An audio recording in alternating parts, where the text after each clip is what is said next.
Hello everyone, welcome to learn to speak channel. कैसे हैं आप सभी लोग? होप सो आप सभी लोग बहुत अच्छे होंगे और बहुत अच्छी तरीके से अपनी तैयारी कर रहे होंगे और अपने लाइफ में आगे बढ़ रहे होंगे। So my dear viewers, my dear students, इससे पहले हमने प्रीमियर देखा था इकोनॉमिक्स का और उसके बाद हमने पार्ट 1 लिया था इकोनॉमिक्स का। तो बहुत अच्छी तरीके से हमने कवर की थी सारी चीज़ को। मैंने आपको बताया था कि मीनिंग क्या होता है इकोनॉमिक्स का और साथ में हमने डेफिनेशन को कवर किया था। एक डेफिनेशन कवर की थी, वो है वेल्थ डेफिनेशन। तो मेरा आपसे रिक्वेस्ट है कि प्लीज़ प्रीवियस वीडियो आप देख करके आइए, क्योंकि अगर आप प्रीवियस वीडियो नहीं देखोगे तो आपको आगे की बात यहाँ समझ में नहीं आएगी। अगर किसी को भी प्रीवियस वीडियो का लिंक चाहिए तो वो डिस्क्रिप्शन बॉक्स में दिया हुआ है। तो चलिए आज हम लोग इस लेसन को स्टार्ट करते हैं।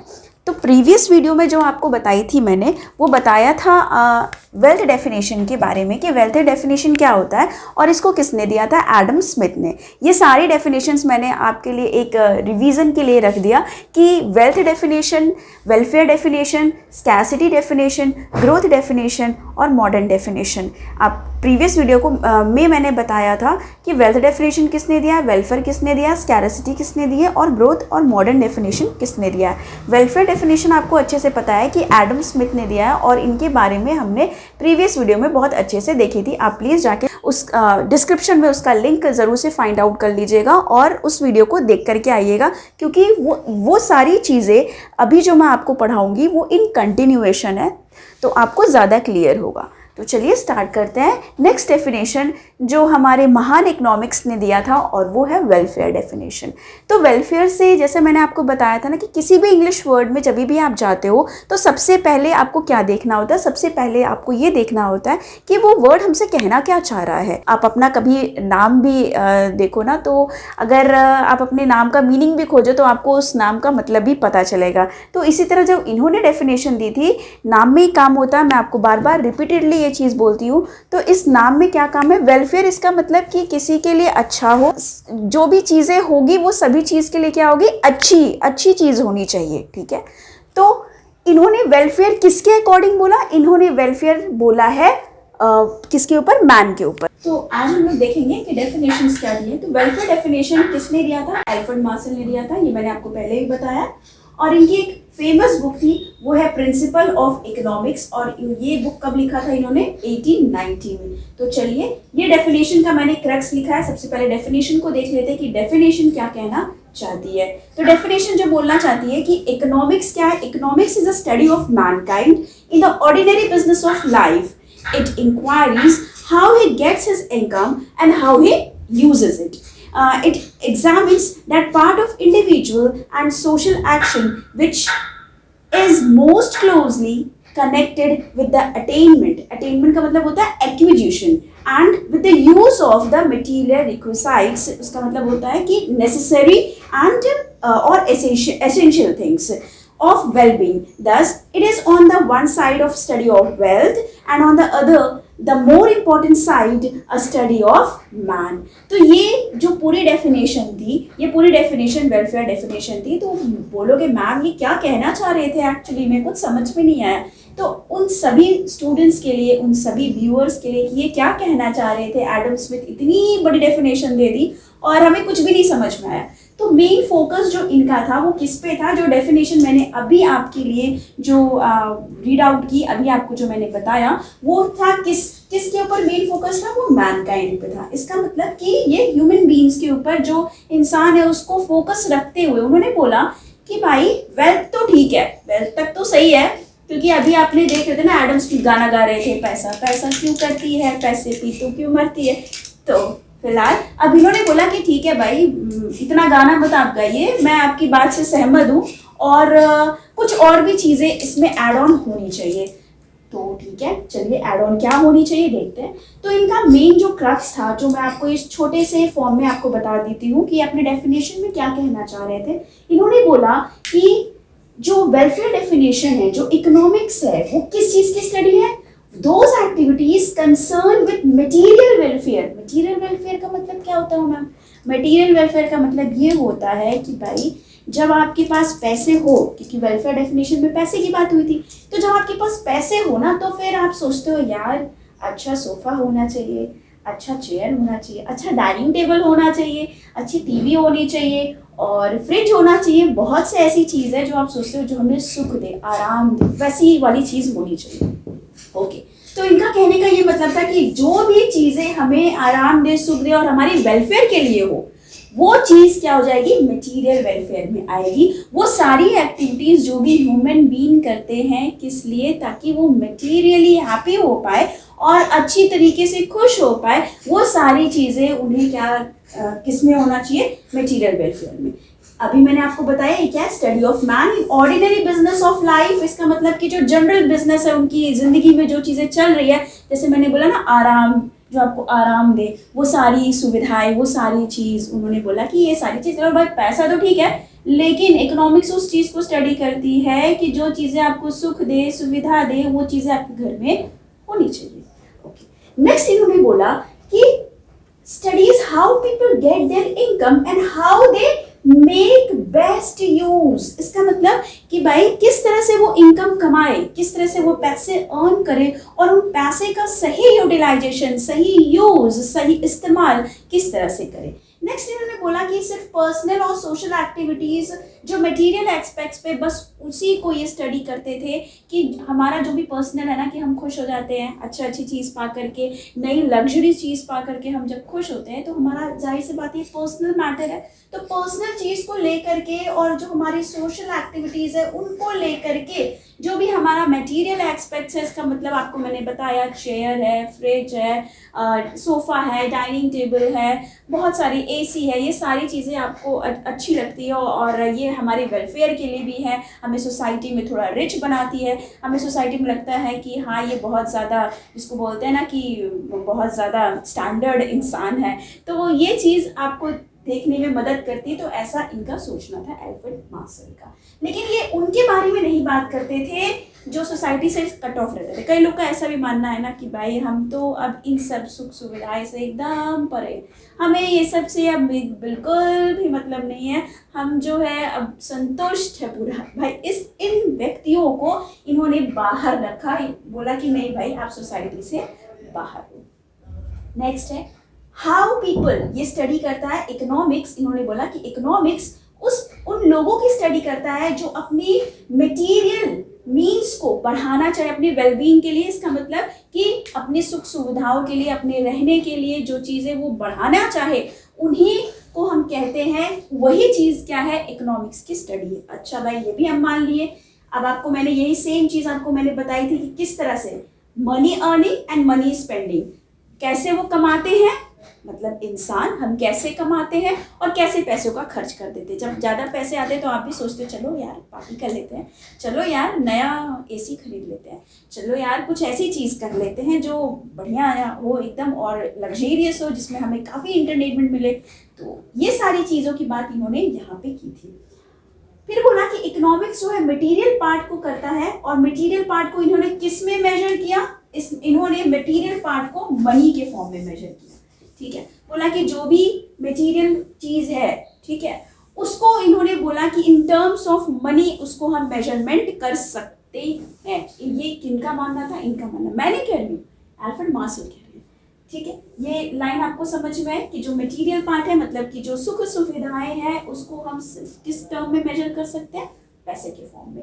और बोला कि इनकी मेन स्टडी जो वेलफेयर डेफिनेशन का मेन पार्ट था, वो मेन पार्ट यही था कि सिर्फ मैन पे फोकस कर रहे थे ये, और उन्हीं की स्टडी को, उन्हीं के वेलबींग के लिए बात कर रहे थे और इनसे किसी से कोई मतलब नहीं था।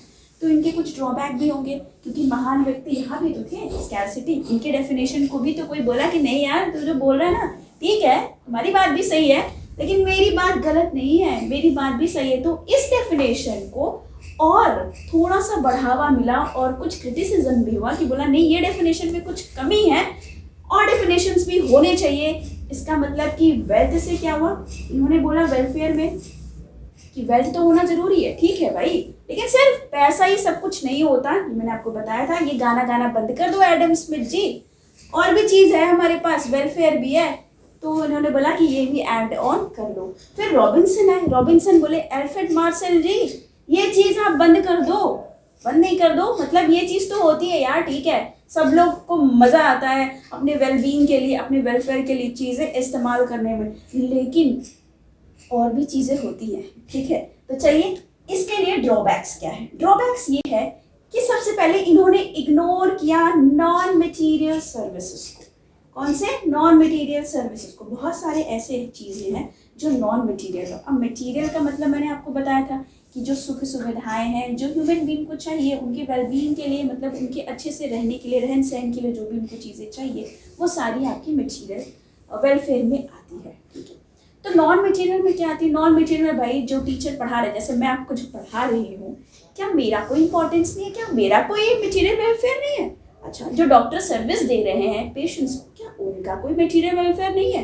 ओके, जो कोच है आपको, वो आपको हेल्थ केयर के बारे में बता रहे, क्या उनका कोई मतलब नहीं है? क्या उनकी कोई सर्विसेज नहीं है?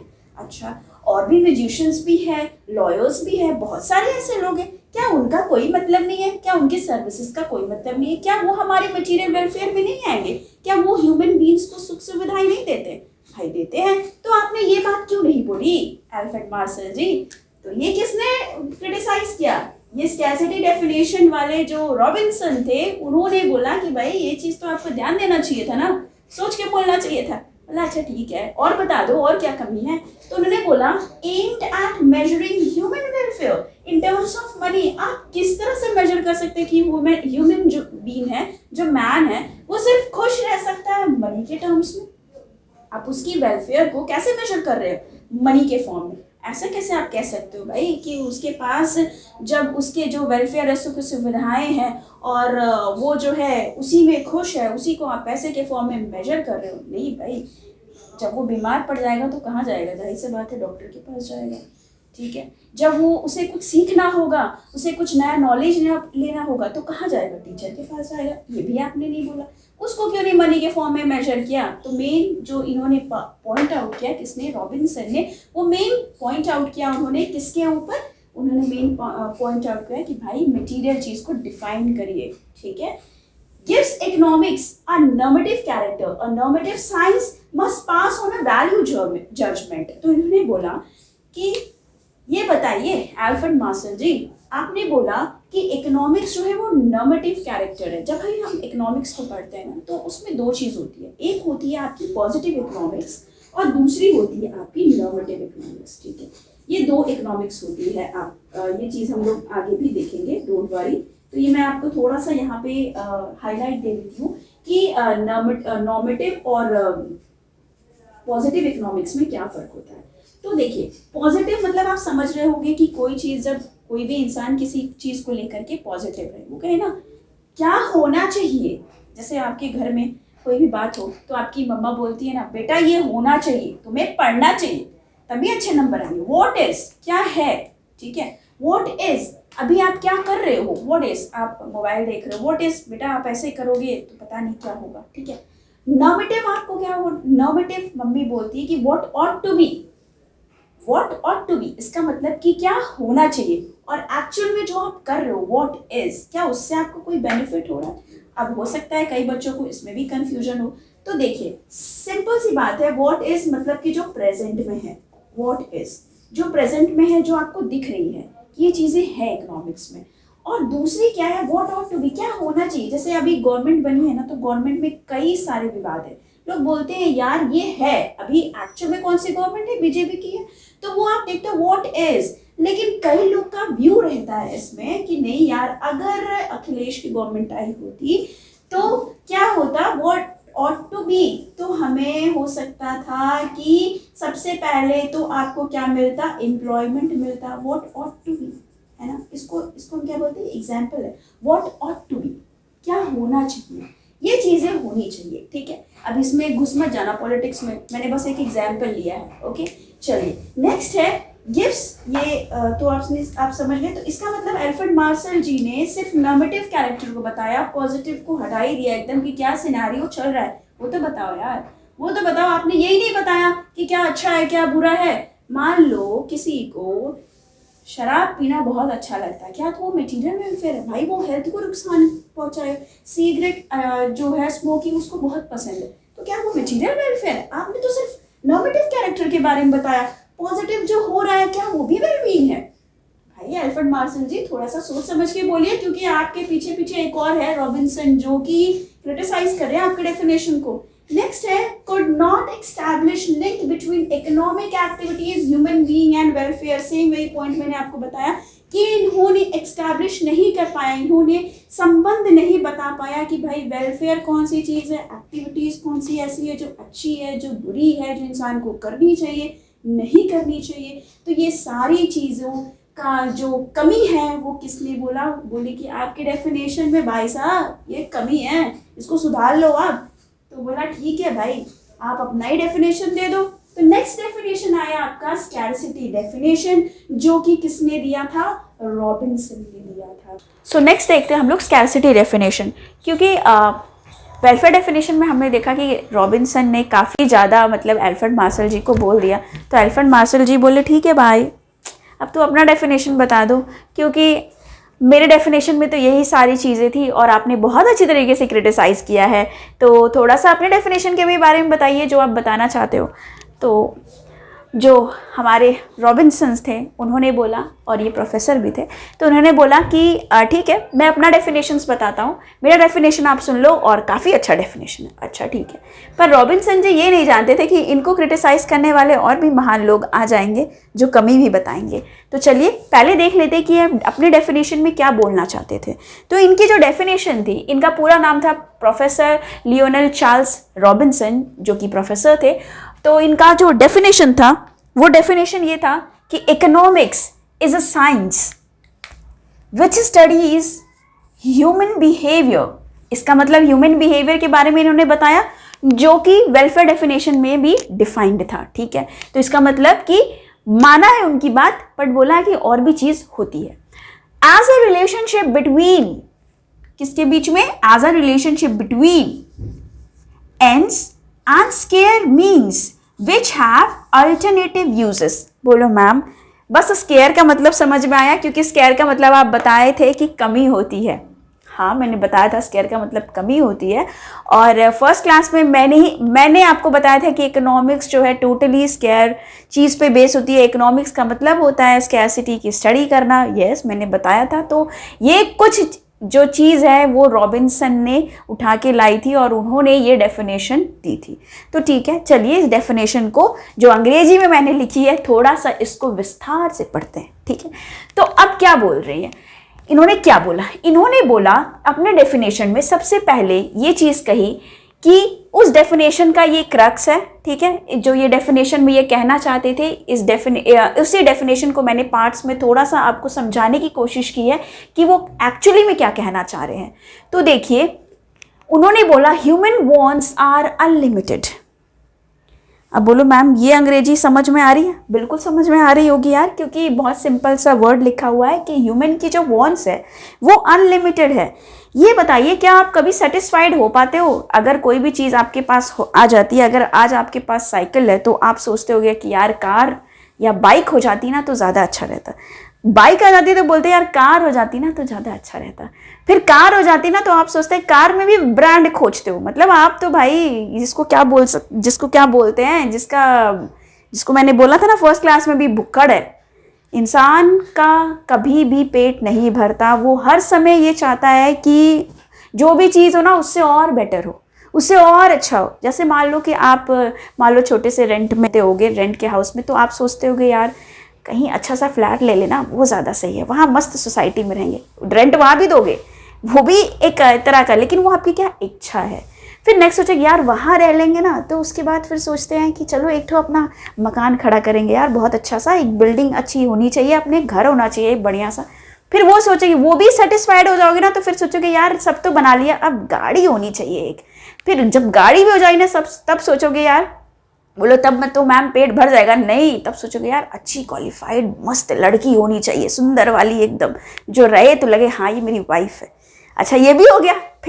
फिर उसके बाद सोचोगे यार, मतलब मेरा बताने का बस ये मतलब है कि आप ये सोचोगे कि आपकी इच्छा ना, इंसान की इच्छा, आप सभी बहुत लोग ऐसे यहाँ पे जो व्यू कर रहे होंगे, जो देख रहे होंगे, उनकी इच्छा होगी भाई। और ये हम ह्यूमन बीइंग है, ये सबकी इच्छा होती है। ऐसा नहीं है कि मेरी नहीं है, मैं बोल रही हूँ तो मेरी नहीं, मेरी भी इच्छा है, सबकी इच्छा होती है, इसको आप रोक नहीं सकते। हाँ, उनकी बात अलग है जो मोक्ष को प्राप्त होते हैं, जो जिनको भाई वो उसके बारे में बात नहीं करना चाहती, जो ज़्यादा रिलीजियस होते हैं, जो ये चीज़ें नहीं सोचते।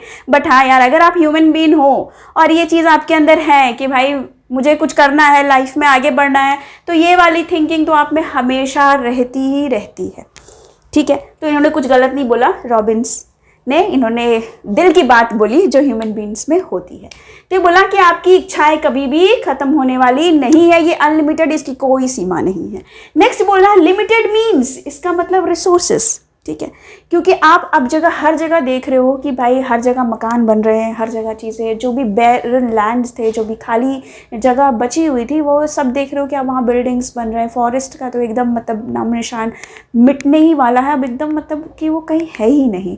ठीक है, तो हमारे पास अब जब मकान का सपना देख रहे होगे तो अब फिर ज़्यादातर कहाँ पे लैंड ले सकते हो, जो कि आउटर एरियाज़ में हो, जिसका जो मेन सिटीज़ है, जो मेन जहाँ पे मॉल्स और ये सारी चीज़ें हैं, वहाँ पे वो चीज़ें डेवलप्ड, वो एरिया डेवलप नहीं हो, वहाँ पे आपको ज़मीन मिलेगी, लेकिन आपको वेल डेवलप्ड एरिया में नहीं मिलेगी, क्योंकि वो ऑलरेडी ऑक्यूपाइड है, ऑलरेडी उसको किसी ने ले रखा है। इसका मतलब हमारे पास जो रिसोर्सेस है ना, चीज़ों को, अपने इच्छाओं को पूरी करने के लिए, वो बहुत ही लिमिटेड है ना। उस लिमिटेड को ही लेकर के हमें उसका क्या करना है, हमें अल्टरनेटिव यूज़ खोजना है। बोलते हो यार ठीक है यार, वो मकान तो नहीं बना पाएंगे, लेकिन रेंट पे तो रह लेंगे ना, अच्छी सोसाइटी होगी ना, तो रेंट पे तो ये क्या है, ये स्मार्ट वर्क जो आप लोग सोचते हो ना, अल्टरनेटिव खोजते हो उस चीज़ का कि भाई ठीक है ये चीज़ हम कर सकते हैं। नेक्स्ट है इकोनॉमिकल रिसोर्सेस। आप क्या करते हो, आप करते हो ना कि किसी चीज़ को इकोनॉमिकल कैसे बनाए, किसी चीज़ को किस तरह से हम उसको और ज़्यादा बेनिफिशियल बनाएं। तो आप क्या करते हो कि भाई हमारे पास जो लिमिटेड चीज़ है ना, उसी चीज़ में हमको बेस्ट यूटिलाइज करना है उस चीज़ का। जैसे आपके पास सपोज मान लो यहाँ मनी का भी फॉर्म आएगा, क्योंकि मनी यहाँ से ऐड ऑन हुआ है, उसके बाद ह्यूमन की वेलफेयर ऐड ऑन हुई है, और उसके बाद स्कैरिसिटी भी ऐड ऑन हुई है। तो सपोज आपके पास 5000 रुपीज़ होना, तो आप 5000 रुपीज़ में ही मान लो किसी फैमिली की इनकम होना, तो वो सोचता है कि इस 5000 रुपये में कुछ मैं घर भेज दूँ, कुछ मैं अपने सेविंग भी कर लूँ, कुछ मैं और कोई काम हो उसको भी कर लूँ, और कुछ किसी को देना हो तो उसको भी कर लूँ, और फिर इसमें भी सोचता है भाई इसमें भी पार्टी मना लूँ। मतलब हर चीज़ वो सोचता है। ठीक है, हर चीज़ उसके मन में आती, तो वो क्या करता है, इसको इकोनॉमिकल बनाने की कोशिश करता है कि हमारे पास जितना भी लिमिटेड चीज़ है ना, उसको हम किस तरह से इकोनोमाइज कर पाए। ठीक है, किस तरह से हम उसे और बेनिफिशियल बना पाए। नेक्स्ट है प्रॉब्लम ऑफ चॉइस। ये प्रॉब्लम ऑफ चॉइस सब में आती है। प्रॉब्लम ऑफ चॉइस कैसे है, सपोज मान लो जिसको हम बोलते हैं ना कि हमारे पास इसी में कंसेप्ट आता अपॉर्चुनिटी कॉस्ट का, है ना, इसी में कंसेप्ट आता आपका अपॉर्चुनिटी कॉस्ट का। कैसे आता है, जैसे मान लो ना, आपको मैं बहुत फनी एग्जांपल देती हूँ कि आपके पास ना सपोज मैरिज का प्रपोजल आया, और आपके पास ना बहुत अच्छी अच्छी लड़कियों का प्रपोजल आया, तो आपके पास अब आप इस दुविधा में फंस जाओगे ना यार, किस लड़की को पसंद करें। प्रॉब्लम ऑफ चॉइस है ना, ये थोड़ा सा फनी एग्जांपल हो गया, लेकिन इकोनॉमिक्स में आप किस तरह से प्रॉब्लम ऑफ चॉइस आपके ऊपर इस तरह से है। सपोज जैसे मैंने आपको यहाँ पे 5000 रुपीज़ का एग्जाम्पल दिया, और यहाँ पे सपोज मान लो आपको खाना है, ठीक है, ईटिंग है, और आपके पास सपोज मान लो कि 10,000 रुपये है। बहुत पैसे, 10,000 रुपये तो यार आपके पास। किसी रेस्टोरेंट में गए खाने ना, तो वहाँ पे महंगा वाला अच्छा वाला रेस्टोरेंट में गए, आप वाराणसी में देख लो तो वहाँ मीन गार्डन है, बहुत अच्छा है लेकिन कॉस्टली है। और भी बहुत सारे रेस्टोरेंट्स हैं, दिल्ली चले जाओ आप, वहाँ पर भी बहुत अच्छे रेस्टोरेंट्स हैं जहाँ पे आप मतलब अच्छा खा सकते हो। तो आपका बिल वो बैठाएंगे आराम से 5,000 रुपये, अगर फैमिली के साथ जा रहे हो तो, है ना। और जहाँ पे आप नॉन वेजिटेरियन हो तब तो फिर दिक्कत है भाई, फिर तो प्रॉब्लम आ जाएगी। तो इसका मतलब आपके सामने कई डिश वो लोग ऑप्शन रख देंगे, ये भी है, ये भी, ये भी है। फिर आप सोचोगे यार कभी ये ट्राई नहीं किया, चलो आज ये ट्राई करते। फिर जब उसका कॉस्ट देखोगे तो बोलोगे यार बहुत महंगा है, इसको तो नहीं भाई, अपने बजट में नहीं है। तो इसका मतलब आपके पास क्या है, वहाँ चॉइस की प्रॉब्लम है। क्यों? क्योंकि आपके पास बजट ही लिमिटेड है और आपको उतना ही यूज़ करना है। ठीक है, जब आपको उतना ही यूज़ करना है तो फिर आप सोचो कि यार इतने पैसे में अगर ये खा लेंगे तो ज़्यादा सही है। भले ही आप उसको ट्राई कर चुके हो, लेकिन फिर भी आप सोचते हो यार क्या करें, पैसे नहीं है उतने, है ना। तो ये प्रॉब्लम ऑफ चॉइस। जब आपके पास पैसे भी होते हैं और अगर आप ट्रायल का सोचते हो तो आप बहुत सारा ऑप्शन लेकर के चलते हो, लेकिन कुछ ही ऑप्शन पिक कर पाते हो। क्यों? क्योंकि वो भी कॉस्टली होते हैं, अफोर्डेबल नहीं होते। ठीक है, अब नेक्स्ट है, इसका बेस्ट एग्जाम्पल आप देख सकते हो कि बहुत सारे ऐसे हेल्थ क्लब्स चल रहे हैं, है ना। बहुत सारे ऐसे हेल्थ क्लब्स कर रहे हैं जो बहुत कॉस्टली भी होते और कुछ एफोर्डेबल्स भी होते। अब कुछ ऐसे भी है जिनको सपोज मान लीजिए कि बहुत ज़्यादा है, सपोज मान लीजिए आपसे मांग रहे हो 20,000, 25,000, 50,000, तो यार नॉर्मल इंसान के लिए तो वो एफोर्डेबल नहीं है, वो अफोर्ड नहीं कर पाएगा। क्यों? क्योंकि नॉर्मली जो हम देखते हैं इंडिया में जो मेनली इनकम सबकी होती है वो 25 to 30,000, ये नॉर्मल बेस है इनकम का, इससे ज़्यादा आपको नहीं मिल पाता। तो आप सोचोगे अगर 20,000 उसी में चला जाएगा तो हम बाकी क्या करेंगे। खैर वो अदर इशू है, लेकिन आपके पास जो मैं आपको मेन मुद्दा समझाने जा रही हूँ कि वो ये है कि आपके पास चॉइस की प्रॉब्लम है, हम किसको प्रेफरेंस दें। Is it? तो बहुत सारे एग्जाम्पल हो गए, आई होप सो आपको ये सारे एग्जाम्पल समझ में आएंगे। तो भाई बोला कि ठीक है रॉबिन्स जी, आप तो बहुत सारा ऐसा चीज़ कर दिए जो कि इकोनॉमिक्स के लिए, इकोनॉमी के लिए हमारे बहुत अच्छा है, और ये इससे इकोनॉमी इस पे बेस होती है, तो लेकिन फिर भी आपकी डेफिनेशन में कमी है। तो बोले यार मुझे तो नहीं लग रहा कहीं कमी, आप ही बता दो कमी कहाँ है। मैं बता रहा हूँ ना। तो यहाँ आए महान इंसान, उनका नाम था पॉल सैमुअल्सन। उन्होंने बोला कि ठीक है मैं बताता हूँ आपको क्या कमी है। तो इनकी डेफिनेशन आई ग्रोथ डेफिनेशन। तो उस चीज़ को ध्यान में रखते हुए, ग्रोथ को ध्यान में रखते हुए इन्होंने बोला कि ये सारी कमी थी। क्या कमी थी? स्टैटिक है, स्टेबल डेफिनेशन है। क्यों भाई स्टेबल डेफिनेशन क्यों है? मैंने इसमें वेल्थ को ऐड किया, मतलब पैसे को ऐड किया, वेलफेयर को भी ऐड किया, मतलब कि ह्यूमन का वेलफेयर जो है उस पर वो पैसे लगाएंगे, स्कैरसिटी को भी ऐड किया कि भाई आपके पास लिमिटेड चीज़ है, आप उस तरह किस तरह से समझदारी से आप उसका चॉइस करते हैं, आपके पास बहुत सारे अल्टरनेटिव यूजेस हैं, आप कौन सा चॉइस करें और कौन सा बेस्ट यूटिलाइजेशन करें अपने रिसोर्सेज का, मैंने बताया तो है। अब क्या कमी है सैमुअल्सन जी?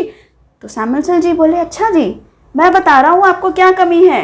स्टेबल डेफिनेशन इसलिए बोला क्योंकि आप प्रेजेंट की बात कर रहे हो, फ्यूचर का कौन देखेगा भाई साहब, ये बताना। फ्यूचर जनरेशन का कौन देखेगा? फ्यूचर जनरेशन को कौन माइंड में रख करके काम करेगा? बोला हाँ यार बात तो ये भी सही है, क्योंकि हम तो प्रेजेंट जनरेशन को देख के हुए बात कर रहे हैं। फिर नेक्स्ट है कि आप जो डेफिनेशन बता रहे हो ना वो बहुत ब्रॉड है, इतना इंसान सोचता नहीं है कभी, है ना। जब आप यंगस्टर्स को देखो 14 to 15 ईयर्स के एज में या 16 ईयर्स के एज में, उनकी थिंकिंग इतनी वास्ट नहीं होती भाई। उनके पास अगर उनको फैमिली पैसे देती है ना 5,000 रुपये, 6,000 रुपये या 10,000 रुपये, तो वो खर्च कर देते हैं। उनको पता नहीं रहता कि हम किस तरह से उसको इकोनॉमिकल बनाएं, किस तरह से उसका यूज़ करें, कहाँ से हमारे पास रिसोर्सेज जो लिमिटेड है अनलिमिटेड, उनको इतना नहीं पता भाई। तो आपका डेफिनेशन ना काफ़ी वास्ट है, जो बुजुर्ग लोग ही फॉलो कर पाएंगे या जिनके पास उतना मेंटल स्टेबल है कि हमें कौन सी चीज़ चॉइस करना चाहिए, कि हमें हेल्थ में पैसे खर्च करना चाहिए, कि हमें जॉब में पैसे खर्च करना चाहिए, कि हमें करियर में खर्च करना चाहिए, कि हमें अच्छे रेस्टोरेंट में खाने में खर्च करना चाहिए, कहाँ खर्च करना चाहिए। तो ये चीज़ उनके माइंडसेट से बिल्कुल ऊपर है। आपकी डेफिनेशन काफ़ी वास्ट है। ओके, काफ़ी वास्ट मतलब काफ़ी बड़ी है, काफ़ी ब्रॉडर है। नेक्स्ट है कि economic problems arise from more supply. अच्छा, इन्होंने बोला कि जो इकोनॉमिक प्रॉब्लम्स आती है ना, तो प्रॉब्लम तब आती है, आप जो प्रॉब्लम बता रहे हो स्कैरसिटी का, ये हम समझ रहे हैं, लेकिन ये प्रॉब्लम तब आती है जब आपके पास उस चीज़ की सप्लाई ज़्यादा हो, तब आप चॉइस कर पाते हैं। ये बताइए अगर आपके पास सप्लाई ही नहीं है उस चीज़ की, तब आप क्या चॉइस करोगे? रॉबिन्सन बोले यार बात तो आपने सही बोली, इतना तो मैंने नहीं सोचा था। तो सोचिए भाई। उसके बाद not fit for socialist economy. अब इन्होंने बोला भाई इसके लिए क्यों फिट नहीं है, झगड़ा कर लिया इन्होंने सैमुअल्सन से। तो सैमुअल्सन जी बोले कि इसलिए फिट नहीं है क्योंकि आपको पता है कि हमारी जो इकोनॉमी है वो बहुत आराम से गवर्नमेंट के रूल्स रेगुलेशन को फॉलो करती है, और आप जो बता रहे हैं वो ह्यूमन को वेलफेयर रखते हुए, स्कैरसिटी को रखते हुए, सारी चीज़ रखते हुए बता रही है। अब पता नहीं भाई गवर्नमेंट किसकी बने, अब पता नहीं, बात फिर वो आके वहीं फंस गई गवर्नमेंट के ऊपर, है ना, कि पता नहीं गवर्नमेंट का कैसा रूल्स रेगुलेशन हो, गवर्नमेंट की कैसी पॉलिसी और आपको कैसा चेंज करना पड़े, पता नहीं आपके पास वो प्रॉब्लम आएगी भी या नहीं आएगी, पता नहीं आपके पास जो चॉइस की प्रॉब्लम है वो होगी नहीं, या आपके पास लिमिटेड मीन्स रिसोर्सेस उस चीज़ का है या नहीं है। बोले यार आपने तो मुझे मेरा माथा जो है हिला दिया, अब आप बताइए इसका नेक्स्ट की चीज़ या नेक्स्ट डेफिनेशन क्या हो सकता है। तो उन्होंने बोला कि मैं बताता हूँ आपको, वो है ग्रोथ डेफिनेशन।